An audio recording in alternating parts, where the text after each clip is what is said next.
Hey guys, today I'll show you a zombie horror thriller film named We Are Zombies. Spoilers ahead, watch out and take care. The movie begins in a future day when zombies stopped being mindless creatures that ravenously consumed human brains, and instead, they transformed into a workforce for life after death. They were on call 24 hours a day and didn't even require a single cent in wages. It was outrageous that even beggars' bowls were snatched by zombies. The number of zombies surged, causing the global population to double rapidly. With overpopulation, widespread unemployment was inevitable. As a result, humans who couldn't compete with zombies began to protest in the streets. Seeing the situation getting out of control, the government immediately issued a ban on digging up deceased loved ones for free labor. However, demand dictates the market, and soon a new job called the corpse collector emerged. These collectors worked for a large company. However, as with all risky ventures, some tried to take advantage of the situation for profit, such as the duo Freddy and his partner Carl.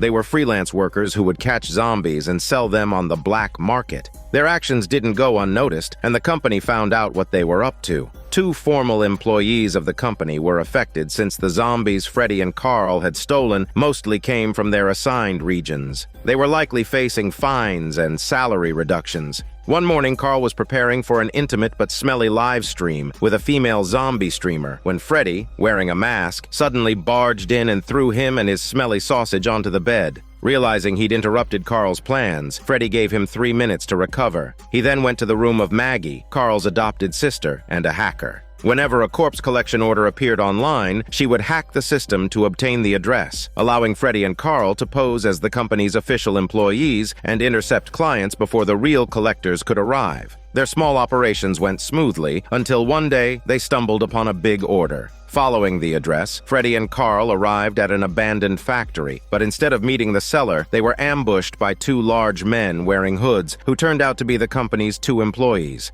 They had set a trap online to lure them in, taking advantage of their greed. Since their enemies had guns, resistance would be suicidal, so Freddy and Carl obediently complied. However, the 2 employees weren't skilled killers, and after one accidentally discharged his gun, shooting himself, it was clear they were less experienced than expected. After knocking the 2 out, they brought them back to Carl's apartment and left behind a tape. It turned out the 2 employees had kidnapped Carl's grandmother, demanding a ransom of $25,000 within 24 hours, or they would kill her. The 3 of them had no money in such a short time, so Freddy suggested seeking help from a local black market dealer who had spent many years in the underworld, had plenty of connections, and introduced them to his boss, a self-proclaimed mad artist who enjoyed using zombies in bizarre ways. Additionally, this boss was an avid collector of zombie memorabilia. The piece he most desired, the zombie queen, was still buried underground, and although the graveyard was owned by the company, the collector boss had been too afraid to act on his desire to steal her.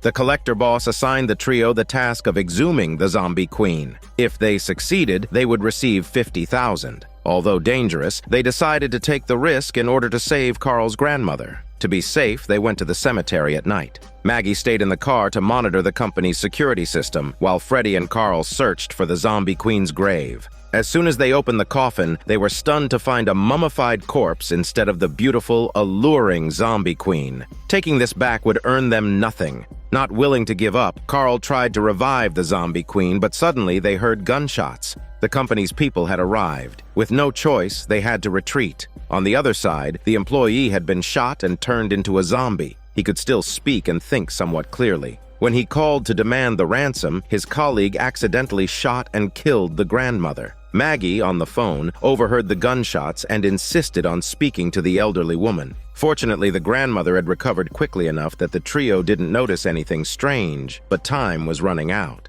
Although they hadn't found the real zombie queen, they weren't out of options. Freddy noticed that the zombie streamer from earlier looked remarkably like the zombie queen. A bold idea began to form in their minds. They went to the streamer's workplace, where they were greeted by a zombie receptionist. Since Carl had often tipped the streamer, he was able to upgrade to a platinum membership, granting him free access. To save money, Freddy and Maggie waited outside while Carl waited nervously for the arrival of his queen. The streamer was professional, and upon seeing the man in bondage clothes, immediately pounced on him. Carl, completely overwhelmed, almost forgot the main task. Had it not been for Freddy and Maggie's timely reminder, he might have been distracted for good. Thinking Carl was rescuing her, the streamer eagerly escaped with him. When the receptionist eventually realized something was wrong, it was already too late. On their way to find the collector boss, the trio's car was blocked by a zombie they accidentally hit, preventing them from moving forward. At this moment, the streamer overheard on the car's news broadcast that Freddy, Carl, and Maggie were being pursued by the police for disturbing the cemetery. Seizing the opportunity, she quietly sneaked away without them noticing. However, Carl quickly caught up to her and explained that they meant no harm. The collector boss, the wealthy businessman, was hosting a grand ball at his bar, and she was to be his bridesmaid. Upon hearing this, the streamer eagerly gave Carl a passionate tongue massage, excited by the prospect.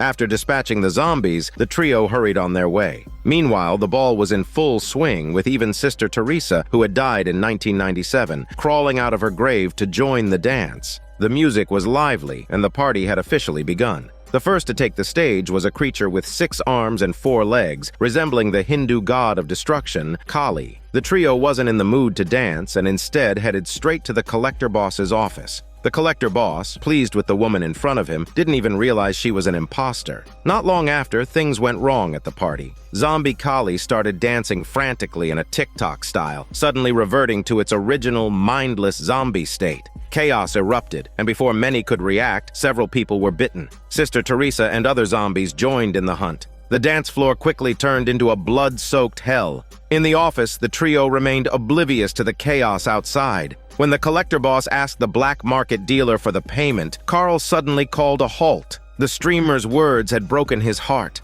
Realizing he could not get what he wanted, Carl blurted out the truth. She wasn't the real zombie queen, just an imposter, a fringe streamer. The collector boss had been deceived. At that moment, Sister Teresa, drenched in blood, appeared at the door. The collector boss still hadn't grasped the severity of the situation and angrily demanded to know why she had come here. Before he could finish his sentence, Sister Teresa lunged at him, running at full speed. Poor the collector boss didn't have time to defend himself before she bit into his neck and had a zombie baby with him. Amid the chaos, the dealer quickly fled, while the trio was forced to fight off the zombies. In a critical moment, Carl grabbed a weapon from a sculpture and decisively killed Sister Teresa. However, the crisis didn't end there. The collector boss, recently bitten, began to transform into a zombie himself. His resurrection time was brief, lasting no more than 3 seconds, and soon he was killed again, this time by the streamer who crushed his skull with a heavy object. Meanwhile, the black market dealer had found his way to the living room, only to realize that the money chest was gone. Despite the treasure chest's appeal, it was empty when it mattered. After a brief token resistance, the dealer was torn apart by the zombies.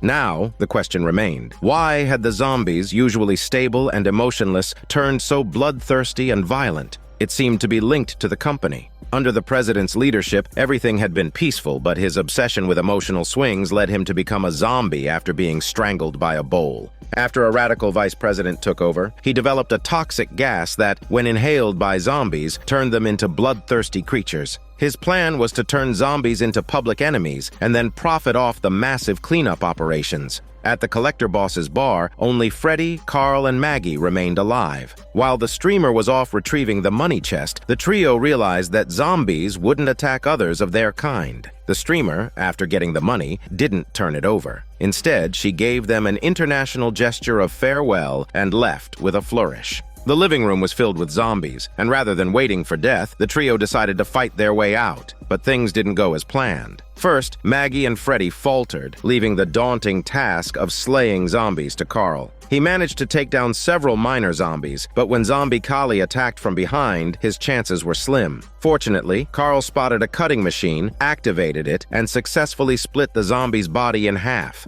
Just as things seemed to calm down, the vice president and his team arrived, and the escaped streamer was now their hostage. Maggie quickly deduced that the vice president was the mastermind behind everything. Seeing that the secret was about to be revealed, the vice president gave up pretending and decided to kill everyone to silence them. However, with the power of the protagonist aura, Freddy ruthlessly turned the tables and killed him, turning the situation around. But things didn't end there. After transforming into a zombie, the vice president shot Freddy in the chest. Furious, Maggie grabbed the cutting machine, severed his neck, and with the streamer's help, tossed his head into a trash can. However, Freddy didn't die. He didn't turn into a zombie either because the bullet had been blocked by a box in his pocket, the box containing a wedding ring he had prepared for Maggie. True love indeed. As they prepared to leave, they discovered the money chest was gone. The employee, who had joined the vice president, had taken it. He was so focused on planning how to spend the money that he didn't even notice when he was bitten by a zombie.